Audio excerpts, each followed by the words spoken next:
With the last voyage of the Beeline in 2020, armed with a Mass DOT grant, Burlington embarked on a new public transportation endeavor using transportation innovations of Uber and Lyft. The nice thing about Lyft and Uber is that they're door to door.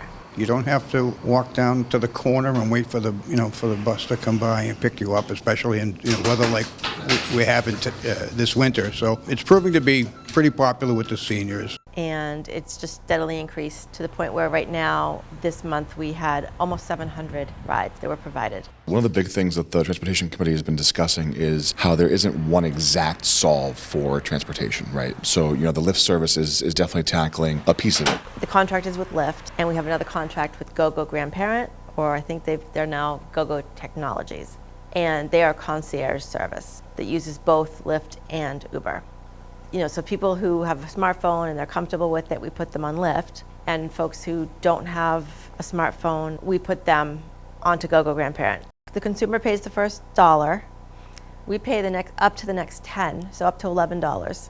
And then anything over 11, so 1101, they're responsible for. For somebody who needs to get to Leahy Clinic, or they want to get to the hairdresser or go grocery shopping, it works fine.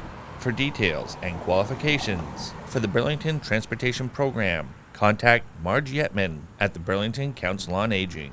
I wish we could find a solution right now for other demographics in town. There's high school kids, for example, okay? The program is not designed for anybody under 18 years old. I think it's a policy with Uber and Lyft. They don't pick up riders under the age of 18. So there's an area that we need to focus on. I think that a lot of small micro projects are going to help solve the overall larger transportation problem that we're dealing with. We've got people coming to Burlington from Cambridge and Boston, for example, these new high-tech companies and biotechs that are moving here. Their employees oftentimes don't have cars to get around in, so we need to address their needs as well. So we've got a lot of work to do in the transportation area. I think we're looking at some other things we could possibly augment it with.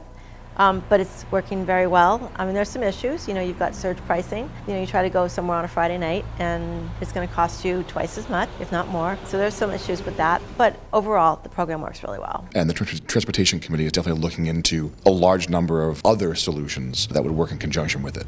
From the Council on Aging and Town Hall, I'm BNEWS reporter Tad Stefanak.